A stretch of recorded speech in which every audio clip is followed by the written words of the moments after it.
Okay, I am convinced that this product marketing take home assignment for candidates is the worst. Seriously, how can hiring managers expect a candidate to create this in a week tops without even working at the company? Hi, I'm Natalie. I'm a product marketer who has helped candidates with no direct PMM experience land product marketing roles in weeks despite dreaded take home assignments like this one. So today I'm talking all about the worst take home assignment, aka a go-to-market deck, and how, if you really want this position, to create one that doesn't just check boxes but actually gets you hired. Okay, so I recently joined a webinar all about go-to-market strategies with 3 different hiring managers that come from very different companies. One was from a typical SaaS, kind of small B2B startup. Another one came from a larger consumer-based SaaS company, and then one from a major tech company. And they all had kind of the same thing in common, and feedback was that most go-to-market or GTM presentations are pretty boring. One of them even said, quote, "I look for candidates who have deeply immersed themselves and come with net new ideas for our company beyond completing basic elements of a go-to-market strategy. And what makes someone really stand out is someone that brings a fresh perspective." Another person said, or another hiring manager said, "The first thing I look for is positioning and storytelling, how they build a narrative in their go-to-market strategy. I'm evaluating their ability to convince people through compelling storytelling." So here's what's happening. Most candidates treat go-to-market presentations like a checklist. So they have the target market slide, check. They have competitive analysis slide, check. Pricing strategy, check. But here's what hiring managers are actually thinking. Is this person just regurgitating a framework that they found online or through ChatGPT? Where's their unique insight? So what you're probably thinking to yourself is, okay, Natalie, we get it. These are the mistakes hiring managers are seeing and what they're asking for. So what can I do as a product marketing candidate to nail this if I get asked to create one? Okay, so before I go through the breakdown of what I believe will help you to create a winning go-to-market strategy or winning go-to-market deck, I want to address the elephant in the room and just be honest with you. The advice I'm hearing from hiring managers who ask for this is complete bullshit. There, I said it. Telling candidates in this job market to take hours to learn their products, create a detailed go-to-market deck, and provide them with new ideas for how to launch products, that kind of sounds like intellectual property theft, if I'm being honest. And I'm sorry, I'm on one today, but this assignment gets me so worked up because I've worked so closely with hardworking, passionate, smart, aspiring product marketers who are incredibly capable of not only doing the job, but becoming excellent, exceptional product marketers down the line. So this assignment, in my opinion, is just cruel. It's wrong, and honestly, I believe that companies should stop asking for this, especially for entry-level roles, and when they're asking for it to be about their company. I don't have a problem if a company is asking for a go-to-market deck for a recent product launch that you've done at your company or your previous company, and kind of walking through how you came up with the product launch, how you came up with your messaging and positioning, and the different tactical assets that you did to drive a business impact, and how you came up with your success metrics. But I'm not okay with them saying, "I want you to do this for a product that we're planning on launching or for a product that we've already launched, and I want you to bring a new idea that we haven't thought of, that we, current employees who have been there for 2-3 years, maybe even longer, want you, a candidate that doesn't work there yet, to give us new ideas." How does that make any sense? How is that fair? However, I understand that in this job market, many aspiring PMMs are simply not able to walk away from an opportunity if they get this assignment, and it's usually later in the hiring process. So I feel for all of my candidates out there. So if you really need a PMM job and you want to take on a go-to-market deck assignment, here's what I recommend first and foremost. Only complete a go-to-market deck assignment for a company whose products or services you know firsthand. Here's what I mean by that. I hear directly from hiring managers that they want candidates to deeply immerse themselves in their products or services, which again, how can a candidate be expected to know the deep intricacies of a product or service when they don't actually work there yet? Plus, they're interviewing for probably so many other positions. And on top of that, I don't know, maybe dealing with real life if they're unemployed and God forbid they have a family or dependents. Anyway, I need to stop venting like this. Let's get on with the video. I believe that your way of overcoming this challenge is to only do this take-home assignment if perhaps in a previous role, you actually use the product or service that this company provides. So for example, I had the wonderful Jody Innerfield on my channel in a previous video, which you can check out if you haven't already. And she spoke about how she broke into product marketing starting at an HR software company, because before she was in product marketing, she actually was in HR. So she used this type of software firsthand. She knew the products. Maybe she didn't know the specific company's products that she was interviewing with super in depth, but she had firsthand knowledge of the buyer, aka herself. So she knew the challenges because they were her challenges, and she knew the high-level solutions that solved a lot of those challenges in her day-to-day. So these go-to-market decks are no joke, and they take a ton of time to create and are heavy on your cognitive load. So I'm saying this because I deeply care about those in the job market right now trying to break into product marketing specifically. If a company you're interviewing for asks for this and you don't have any insight on the product or service that they offer, don't do it. Some might disagree, but in my mind, save yourself the time and effort. Now I'm gonna do a quick story time. I personally created a go-to-market deck for a B2C company I had never actually used before. And even though I had downloaded the app, I played with it, spent a ton of time researching their reviews, their competitors. I did all this insights, reading reports. I ended up not getting the job because I didn't have B2C experience. Wild. Just wild. All those hours, and that was the rejection feedback that I got, was something that they knew the moment that they saw my resume. I can't. Okay, let's move on. So let's say that you get this assignment and it is for a company whose product you've already used and you're very familiar with. I'm going to give an example of a product marketer who got a take-home assignment to build a go-to-market deck for a cybersecurity company. So in this example, this candidate's assignment specifically was to create a go-to-market strategy for a new endpoint protection product. Now, usually candidates start with the same basic framework. They'll start with the market size, competitive landscape, target personas, blah, blah, blah. You've probably seen this everywhere. But here's what I think that you could do differently and what that candidate in this example can do differently, and that is start with a story.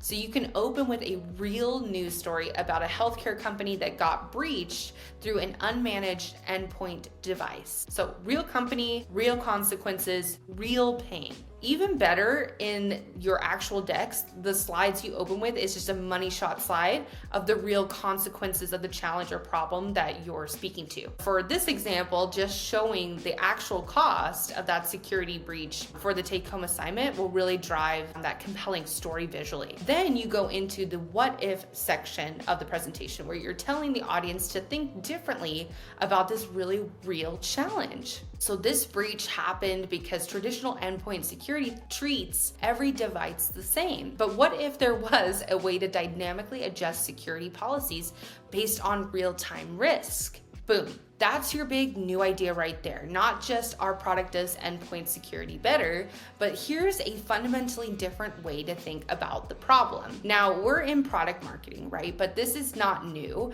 This framework is actually very similar to the challenger sale, which is a methodology that a lot of sales reps will use.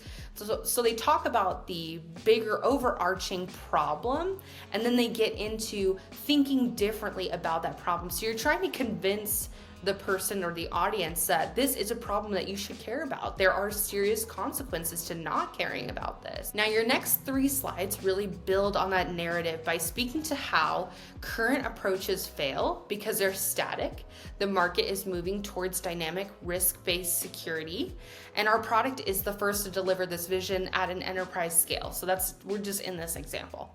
So notice what the candidate did, or what I did there.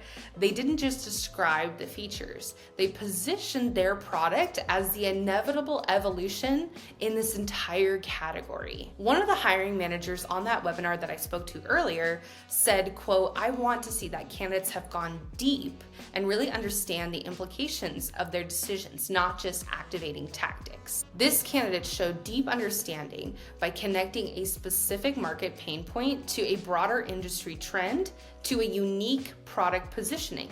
And that's systems thinking that's not just focused on tactics. Now, a big part of being a strategic product marketer is, of course, defining success metrics, which I talk about all the time, based on anticipated business value that you expect from that product or feature. However, if you're just a candidate for a product marketing position, how would you know this info? I'd recommend calling the obvious out, actually saying something like, "Hey, I don't know your current win rates against insert number 1 competitor from what you've researched, because I don't work here yet, but here's exactly how I would benchmark that data and what success metrics I would track." So why does this method work? Because it shows intellectual honesty and strategic thinking. You're not pretending to have insider knowledge, but you're demonstrating exactly how you would get it. If you want to know the exact structure of a go-to-market deck and you want a PMM interview coach to practice and refine and nail this, check out the description in this video to learn a little bit more about my one-on-one interview coaching program.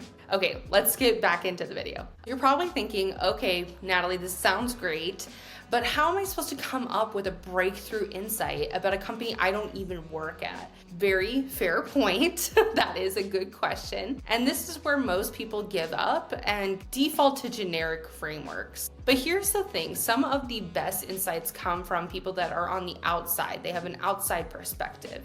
You're not constrained by internal assumptions, or this is the way that we've always done this, right? So let me show you my exact research process. Let me use the example of Notion. So we're gonna focus our efforts on Notion as a product.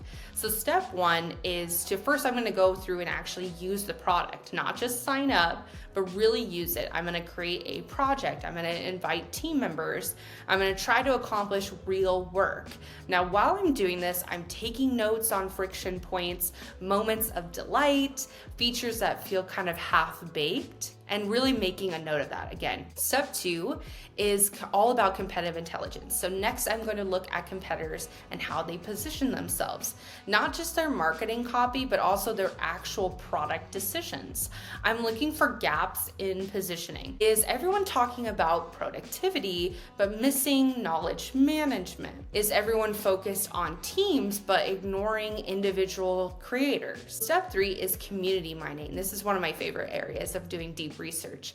And this is where you're really going to find gold, because you're going to go through Reddit communities, review sites, and user forums to see what people are actually saying when they think the company isn't listening. So let's say I came across a Reddit post that said, "Notion is amazing for personal use, but our team stopped using it because real-time collaboration was really janky." This is not just a feature request, that's a positioning opportunity. So what if Notion positioned itself as the complete workspace for individuals who occasionally collaborate, instead of the all-in-one workplace for teams? Step 4 is signal detection. So I'm really looking for weak signals that indicate where there might be a positioning that the market is heading in. So new funding announcements, job postings, industry reports. Let's say there's a recent Gartner report showing that no-code database adoption is growing 45% year over year.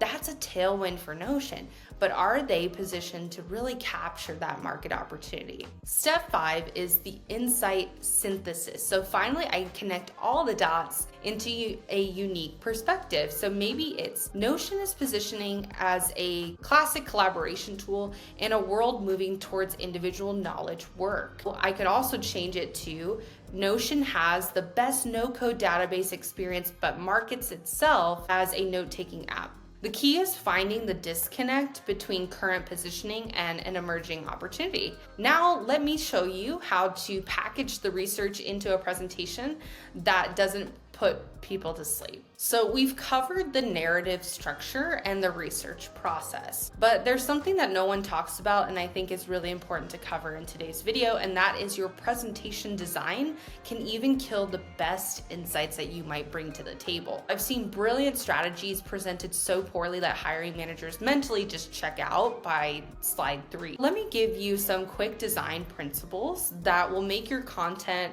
really shine. So first, kind of a list of things not to do. So walls of text, multiple bullet points, tiny fonts. No one's reading during a presentation. So instead, one clear message per slide, big fonts, visual hierarchy that guides the eye to what matters most. Next is using data visualization correctly. So don't just throw charts at people. Every graph should advance your narrative. A chart with 17 different metrics is going to make it very hard for your audience to understand your story and the point you're trying to make, right? A simple chart that shows one thing, for example, our target segment is growing 3x faster than the overall market. That's it. That's the story. And then lastly, the power of white space. So your slide should breathe. If every pixel is occupied, then you're trying too hard and it's likely going to be very overwhelming. So remember, your slides are supporting your narrative, not replacing it. And the story comes from you, not from cramming everything onto the screen. All right, let's wrap this up with your action plan if you're still on board for creating this horrible take-home assignment. So step 1 is to really be very picky about your target company. Choose a company you're genuinely excited about and have real life experience using their product or service. Step 2 is doing that deep research. So try your best to immerse yourself as much as you can in the product, competitive landscape, and community conversations. Next, you're going to be on the hunt for your big idea. So look for the disconnect between the current positioning and the emerging opportunity in the market. What are they missing? What assumption is everyone making that might be wrong? And step 4 is to design with clarity. So one message per slide, clear visual hierarchy, data that advances your story and doesn't overwhelm. And there you have it, the basics of building the worst take-home assignment for aspiring product marketers.